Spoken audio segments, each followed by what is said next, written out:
2 अक्टूबर को गांधी जयंती के दिन झारखंड के दौरे पर आने वाले हैं, जहां वो जनजातीय उन्नत ग्राम योजना का शुभारंभ करेंगे। प्रधानमंत्री के आगमन को लेकर एक तरफ जहां बीजेपी नेता और कार्यकर्ता उत्साहित हैं, तो दूसरी ओर राजनीति भी शुरू हो गई है। इसी पर हमारी एक स्पेशल रिपोर्ट देखिए।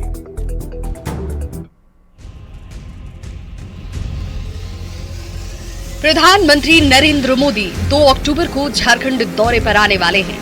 गांधी जयंती के मौके पर वो कई कार्यक्रमों में हिस्सा लेंगे। साथ ही झारखंड के हजारीबाग से जनजातीय उन्नत ग्राम योजना का शुभारंभ करेंगे। इस योजना का मकसद ग्रामीण क्षेत्रों में शिक्षा, स्वास्थ्य और आर्थिक विकास को बढ़ावा देना है। इस योजना के तहत झारखंड के 4000 गाँव को चुना गया है और इसके साथ ही पीएम मोदी एकलव्य मॉडल विद्यालय का उद्घाटन करेंगे। विनोबा भावे विश्वविद्यालय में जनजातीय कार्य मंत्रालय के कार्यक्रम में शिरकत करेंगे। साथ ही गांधी मैदान में परिवर्तन रैली को संबोधित करने वाले हैं। पीएम मोदी के दौरे को लेकर तैयारियां युद्ध स्तर पर जारी हैं। हजारीबाग से सांसद मनीष जायसवाल खुद तैयारियों का निरीक्षण कर रहे हैं। हजारीबाग के लिए एक बहुत बड़ा दिन है कल, जबकि प्रधानमंत्री जी रहेंगे तो आपके माध्यम से हम तमाम शहरवासियों को और तमाम लोगों को आग्रह करना चाहेंगे कि आप भी बड़ी संख्या में आएं और प्रधानमंत्री जी का जो मार्गदर्शन है उसको सुने और उस पर अमल करें। प्रधानमंत्री नरेंद्र मोदी का झारखंड दौरा कई मायनों में बेहद अहम माना जा रहा है। पीएम मोदी एक तरफ जहां पिछड़े इलाके में विकास के लिए योजनाओं की सौगात दे रहे हैं, तो दूसरी ओर विपक्ष इसे चुनाव से जोड़ रहा है। हालांकि इस बीच पीएम मोदी के आगमन को लेकर बीजेपी कार्यकर्ताओं में जबरदस्त उत्साह देखा जा रहा है। Bureau report, news 18 Bihar Jharkhand. तो 17 दिन के भीतर प्रधानमंत्री मोदी दूसरी बार कल झारखंड आ रहे हैं और माना जा रहा है कि प्रधानमंत्री मोदी के इसी दौरे के बाद कभी भी निर्वाचन आयोग झारखंड में विधानसभा चुनाव का ऐलान कर सकता है। हजारीबाग से प्रधानमंत्री मोदी गांधी जयंती के मौके पर देश को करोड़ों की सौगात देंगे और राज्य में बीजेपी की परिवर्तन संकल्प यात्रा का समापन भी करेंगे। प्रधानमंत्री के दौरे को लेकर सुरक्षा के पुख्ता इंतजाम किए गए हैं। प्रधानमंत्री जिस रास्ते से गुजरेंगे उस रास्ते पर सुरक्षा व्यवस्था को लेकर जिला प्रशासन और एसपीजी के जवानों को मॉक ड्रिल कराया गया है। इस दौरान हजारीबाग एसपी अरविंद कुमार सिंह समेत जिले भर के तमाम पुलिस पदाधिकारी शामिल रहे। जो कार्यक्रम है 2 तारीख का है। इसमें 2 जगह पर कार्यक्रम होगा। एक चुनाव यूनिवर्सिटी के अंदर होगा, ये कार्यक्रम होगा जो पार्टी का कार्यक्रम होगा मटवारी ग्राउंड पर, जो गांधी मैदान में होगा। उसको सभी तैयारी किया जा रही है। हम लोग उसको देख रहे हैं, जितना तैयारी हो रहा है सभी तरीके से सुरक्षा का इंतजाम किया जा रहा है। हजारीबाग में भारत के प्रधानमंत्री नरेंद्र मोदी का आगमन होना है। आपको बताते चले कि इसी को लेकर जो है 17 दिन पूर्व से ही लगातार तैयारियां चल रही है। अगर हम आज की बात करें तो आज जो है मॉक ड्रिल चलाया गया, जिसमें 2 दर्जन से भी अधिक वाहन शामिल थे। बता दें कि इसी रास्ते से जो है अभी कुछ ही देर पहले मॉक ड्रिल चलाया गया, जिसमें से तमाम वरीय पदाधिकारी के अलावे जो है वो वाहन थे। साथ ही साथ जो है जिला प्रशासन की भी वाहन इसी सड़क पर दौड़ती नजर आ रही थी। बता दें कि कल किसी तरह का कोई सुरक्षा में चूक ना हो, इसके लिए आज इस मॉक ड्रिल को चलाया गया है, जिसमें डॉक्टर की गाड़ियां जो है एम्बुलेंस के साथ साथ जो है जिला प्रशासन और पुलिस पदाधिकारी की गाड़ी भी जो है इसी रास्ते से गुजरी है। मतलब हम कह सकते हैं कि जहां एक तरफ कल हजारीबाग में भारत के प्रधानमंत्री नरेंद्र मोदी का आगमन होना है, तो वहीं दूसरी तरफ जो है सुरक्षा को लेकर सभी पुख्ता इंतजाम कर लिए गए हैं। साथ ही साथ जो है एसपीजी की जो सिक्योरिटी है यहाँ पर वो भी तैनात है। हर एक पहलू पर नजर रखी जा रही है। साथ ही साथ अगर हम पूरे शहर की बात करें तो आज जो है हर एक चौक चौराहों पर सुरक्षा व्यवस्था को लेकर पुलिस की चप्पी चप्पी वो नजर देखी जा रही है। सुशांत सोनी, न्यूज़ 18 हजारीबाग। और प्रधानमंत्री मोदी के हजारीबाग दौरे को लेकर सियासत भी जमकर हो रही है। जेएमएम ने कहा कि झारखंड को अभी तक केंद्र से वह अधिकार नहीं मिला जो उसे मिलना चाहिए। जेएमएम के इस बयान पर बीजेपी विधायक सीपी सिंह ने पलटवार करते हुए कहा कि प्रधानमंत्री को क्या करना चाहिए, क्या बोलना चाहिए, यह तय करने का अधिकार झारखंड के सत्ताधारी दलों को नहीं है। चुनाव के वक्त आके घोषणा कर गए, लेकिन क्या झारखंड उसी का हकदार है? क्या झारखंड को उसका उचित हक नहीं मिलना चाहिए? क्या चुनाव के सिर्फ जुमलेबाजी होगी और जुमलेबाजी से ही पेट भरेगा? क्या हमारा जो 1,36,000 करोड़ रुपया है, क्या वो देने का वादा करेंगे? खासकर हमारे प्रधानमंत्री नरेंद्र मोदी जी किसी भी क्षेत्र में जाते हैं तो कौन सी बातें करनी है, कौन सी चीज़ें सौगात के रूप में देनी है, ये वो तय करके आते हैं ना। ये तय करने का काम जेएमएम, कांग्रेस और राजद का नहीं है। प्रधानमंत्री नरेंद्र मोदी कल हजारीबाग आएंगे, लेकिन इससे पहले सियासी पारा हाई हो रहा है। ग्रामीण विकास मंत्री इरफान अंसारी ने कहा कि प्रधानमंत्री नरेंद्र मोदी झारखंड आ रहे हैं तो राज्य का बकाया 1,36,000 करोड़ रुपए देने का काम करें। अगर वो नहीं करते हैं तो उल गुलान होगा। बीजेपी के उन आदिवासी इलाकों में घूम रहे हैं, लेकिन सरना धर्म को घोषणा केंद्र सरकार नहीं कर रहा है। इसी बार बीजेपी का झारखंड में सफाया होगा। बकाया नहीं देंगे तो झारखंड में भी उलगुलान होगा। ठीक है, हम लोग कतई बर्दाश्त नहीं करेंगे इसको। ये और प्रधानमंत्री आ रहे हैं, जिस तरह से ये लोग आदिवासी सीटों में घूम रहे हैं, इनके नेता, इनके मंत्री सरना धर्म कोड लागू करें और हमारा जितना बकाया है वापस देना होगा। नहीं दीजिएगा तो भाजपा का यहाँ सफाया और पतन तय है। चलिए। और झारखंड विधानसभा चुनाव को लेकर देर रात बीजेपी की बैठक हुई। हेमंत बिस्वा शर्मा का बड़ा बयान सामने आया। कहा चुनावी घोषणा पत्र को अंतिम रूप दिया जा रहा है। रात 1 बजे तक हमारी बैठक हुई है। सभी लोग 1 बजे तक कार्यालय में बैठे रहे। इससे पता चलता है कि हम झारखंड के प्रति कितने गंभीर हैं, राज्य के विकास के लिए कितना प्रतिबद्ध हैं। हम 3 अक्टूबर को 5 बिंदु पर आएंगे। राज्य गठन के 25 साल हो गए हैं तो हम 25 वादे लेकर आएंगे। भगवान बिरसा मुंडा को 150 साल हो गए हैं तो हम 150 संकल्प लेकर आएंगे। को फाइनल स्वरूप देने के लिए हमारा पूरा टीम रात 1 बजे तक बैठे। मोटा मोटी एक स्वरूप हम लोगों ने बनाया हो, हमारा टीम ने बनाया है पूरा झारखंड प्रदेश बीजेपी का। और जैसे 1 बजे तक रात पूरा कार्यालय में सारे लोग बैठ के ये मैनिफेस्टो बनाने का काम किया, उससे ही ये एस्टैब्लिश होते हैं हम झारखंड के लिए कितना सीरियस है और झारखंड का विकास के लिए हम कितना प्रतिबद्ध है। और विधानसभा चुनाव से पहले सौगातों की बरसात पर मुख्यमंत्री हेमंत सोरेन ने सफाई दी। सीएम ने कहा कि ये सब चुनाव को लेकर नहीं है, बल्कि सरकार बहुत पहले से अपना काम कर रही है और चुनाव का समय है तो आयोग अपना काम कर रहा है। गठबंधन में सीट बंटवारे के सवाल पर सीएम ने कहा है कि समय पर बैठक में सब तय हो जाएगा। सरकार अपना काम कर रही है, चुनाव आयोग अपना काम करेगा। जब उसे काम सौगातों की झड़ी है, नहीं सौगात क्या, कब से हम लोग काम कर रहे हैं। ऐसा थोड़ी है कि आज से चीजें हो रही है। ये नहीं थोड़ा माइक अब बुजुर्गों को पेंशन क्या कल से थोड़ी मिला। मुझे लगता है कि 2 साल हो गए, 3 साल हो रहा है।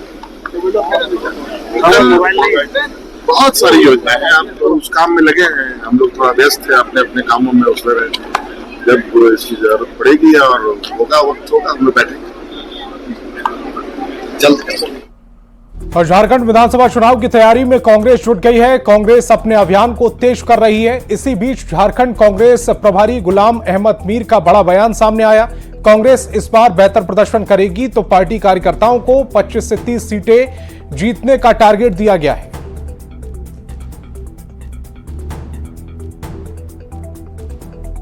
कि कई जगह फोटो की कहानी आती है, लोगों के इमोशन सेंटिमेंट होते हैं कि हमारा फोटो, हमारे नेता का फोटो नहीं दिखता है। कई बार ये होते कुछ इश्यूज आते हैं कि शायद हम बी टीम है तो हमारी बात कम सुनी जाती है, जो वक्तन फवक्तन उठता है। कोalition की अपनी मजबूरियां होती, मगर वर्कर्स का ये एक अपना सेंटिमेंट था।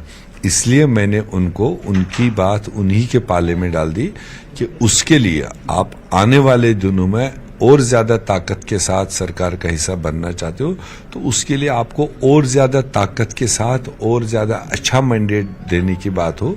तभी मैंने कहा अगर आप 20-25 से 30 सीटें लाकर दोगे तो डेफिनेटली आने वाले वक्तों में आपको ताकत और मिलेगा। तो इसलिए वो तो जब तक एक टारगेट हम फिक्स नहीं करेंगे, वर्कर को एक टारगेट नहीं देंगे, एक एजेंडा नहीं देंगे, तो वो भी लगता है जैसे रूटीन वे में। फिर वही 10, 15, 20 एमएलए बनेंगे, 2-4 लोग मंत्री बनेंगे, वो पहले से ही वर्कर फिर उब जाता है। दूसरे देश का कोई मुर्गा, कोई गाय भैंस भी घुसती है तो वो भी फॉरेन मिनिस्ट्री के नोटिस में सेकंडों में आता है।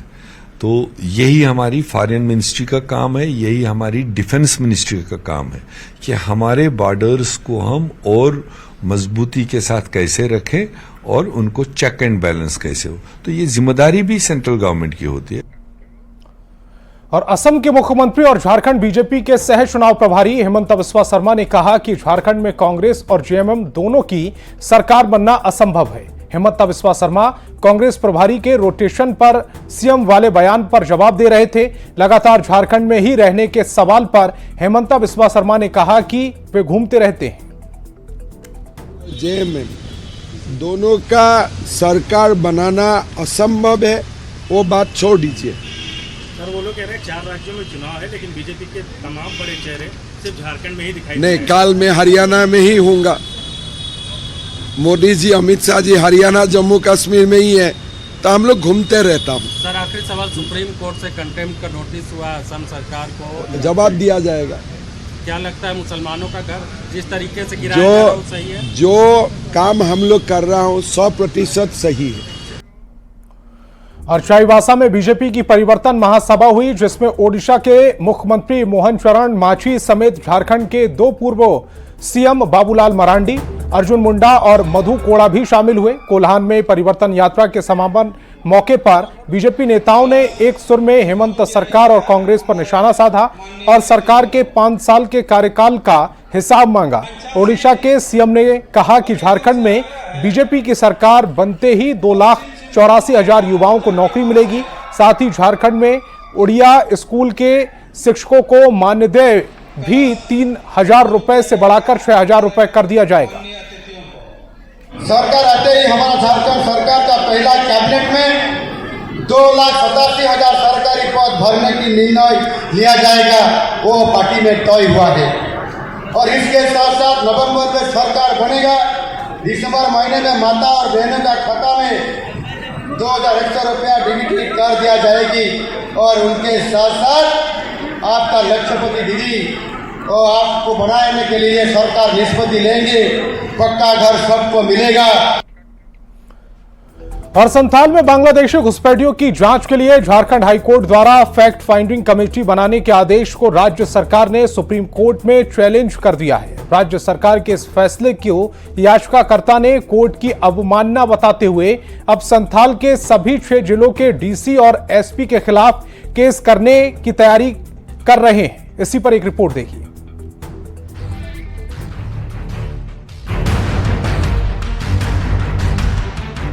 संथाल में बांग्लादेशी घुसपैठ के मामले में झारखंड हाईकोर्ट में अहम सुनवाई हुई।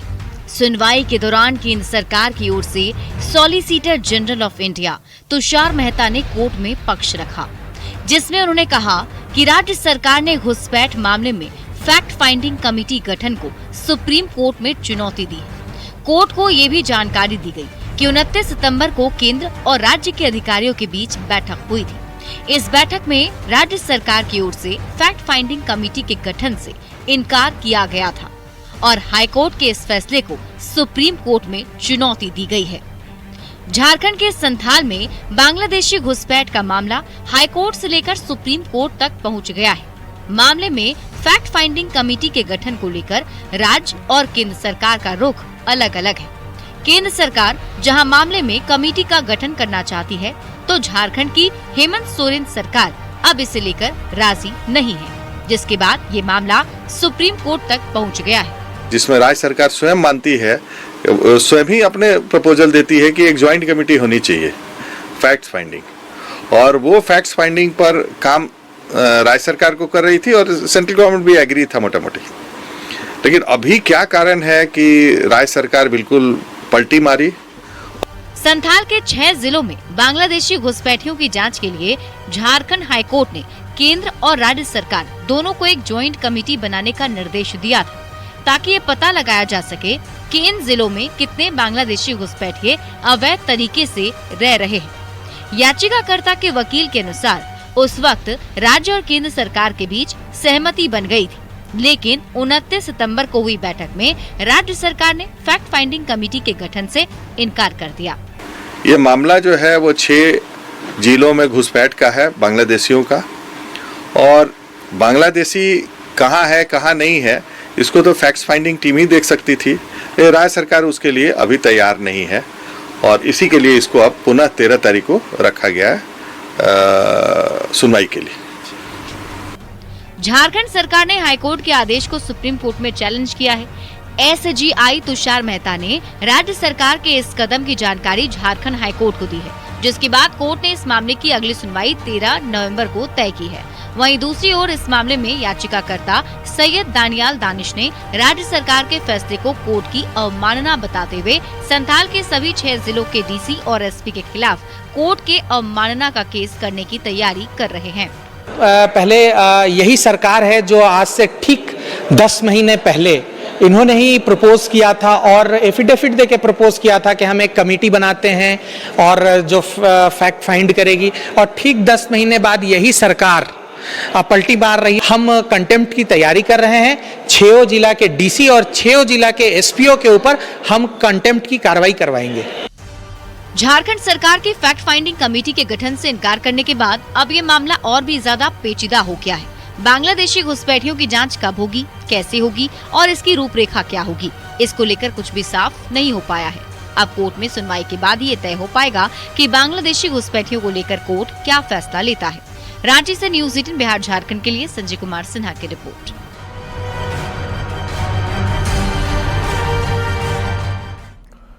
और रांची से बड़ी खबर मिल रही है। बीजेपी नेताओं को बड़ी राहत मिली है। बीजेपी नेताओं को हाईकोर्ट से बड़ी राहत मिली है। इस वक्त की बहुत बड़ी खबर आपको बता रहे हैं। अर्जुन मुंडा, संजय सेठ को यह राहत मिली है। 21 नेताओं के खिलाफ कार्रवाई पर रोक लगा दी गई है। हाईकोर्ट ने पीड़क कार्रवाई पर यह रोक लगाई है। युवा आक्रोश रैली में एफआईआर दर्ज हुई थी। 51 नामजद, 12,000 अन्य पर मामला दर्ज किया गया था, लेकिन अब हाईकोर्ट का बड़ा आदेश, अर्जुन मुंडा और संजय सेठ को राहत मिल गई है। 21 नेताओं के खिलाफ कार्रवाई पर रोक लग गई। राज्य सरकार को निर्देश दिया है कि 4 हफ्ता के अंदर अपना जो शपथ पत्र वो दाखिल करे। इससे पूर्व 18 नेताओं के खिलाफ भी उच्च न्यायालय ने पीड़क कार्रवाई पर रोक लगा दी थी। इस तरह 21 और 18 39 नेताओं के खिलाफ पीड़क कार्रवाई पर अभी तक रोक लग चुकी है। और बोकारो में मुख्यमंत्री हेमंत सोरेन ने चंदन क्यारी विधानसभा के चंडीपुर मैदान में दर्जनों योजनाओं का शिलान्यास और उद्घाटन किया। इस मौके पर हेमंत सोरेन ने कहा कि प्रदेश की सरकार गांव-गांव, टोला-टोला जाकर आदिवासी मूलवासियों की समस्याओं का निदान कर रही है, तो बीजेपी लोगों को जाति धर्म में बांटने का काम कर रही है। बीजेपी पर हमला बोलते हुए हेमंत सोरेन ने आगे कहा कि बीजेपी को उखाड़ फेंकने से ही झारखंड का भला होगा।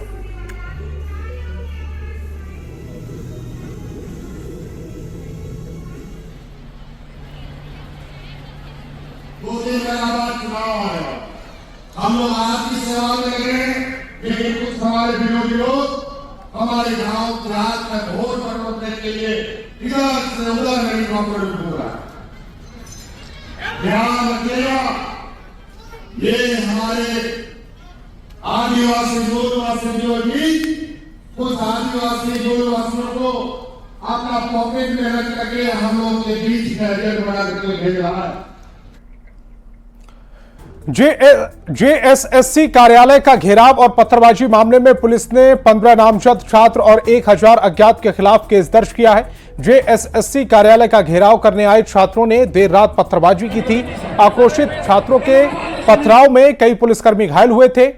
कांके थाना प्रभारी को भी पथराव में चोट आई थी, जिसको लेकर यह कार्रवाई की गई। आपको यह भी बताएं कि जेएसएससी सीजीएल परीक्षा में गड़बड़ी का आरोप लगाते हुए छात्र आंदोलन कर रहे हैं और परीक्षा रद्द करने की मांग भी कर रहे हैं। 2 तस्वीरें इस समय आपकी टेलीविजन स्क्रीन पर हैं। आपको हम दिखा रहे हैं यहाँ। और बड़ी खबर धनबाद से है, जहां बेखौफ अपराधियों ने एक जमीन कारोबारी की गोली मारकर हत्या कर दी। घटना शहर के असरफी अस्पताल के पास की है। बताया जा रहा है कि बाइक से 3 अपराधी आए और दिन दहाड़े गोलीकांड को अंजाम देकर फरार हो गए। गोली लगने से घायल कारोबारी शहाबुद्दीन सिद्दीकी को अस्पताल में भर्ती कराया गया, जहां इलाज के दौरान उसकी मौत हो गई है। शान डेवलपर्स के मालिक शहाबुद्दीन सिद्दीकी को गैंगस्टर प्रिंस ने रंगदारी को लेकर पहले भी धमकी दी थी, जिसके बाद पुलिस की ओर से सुरक्षा दी गई थी, लेकिन बाद में सुरक्षा को हटा लिया गया था। पुलिस अब पूरे मामले की जांच में जुट गई है। अनुसंधान बिल्कुल प्रारंभिक स्तर पर है, अभी कुछ बताना सही नहीं होगा। हम सभी संभावित बिंदुओं पर जांच कर रहे हैं। कुछ धमकी उनकी मिली थी, पहले भी सर उनको धमकी सब मिली थी, ऐसी सूचना है। अभी हम सभी बिंदुओं पे और उनके पुराने जो भी एक्टिविटीज रहे हैं, किसी के साथ दुश्मनी रही हो, उन सभी बिंदुओं पे जांच। और दिल्ली से बड़ी खबर मिल रही है, बिहार और बंगाल में बाढ़ के हालात की समीक्षा की जाएगी। जल्द इंटर मिनिस्ट्रियल कमेटी टीम भेजी जाएगी। 9 राज्यों में पहले ही ये टीम भेजी जा चुकी है। गृह मंत्रालय ने जारी किया है 5,885 करोड़ रुपए से ज्यादा का बजट। 14 बाढ़ प्रभावित राज्यों के लिए राशि जारी की गई है। बिहार और पश्चिम बंगाल में जल्द टीम जाएगी। नुकसान के आकलन के लिए IMCT भेजी जाएगी।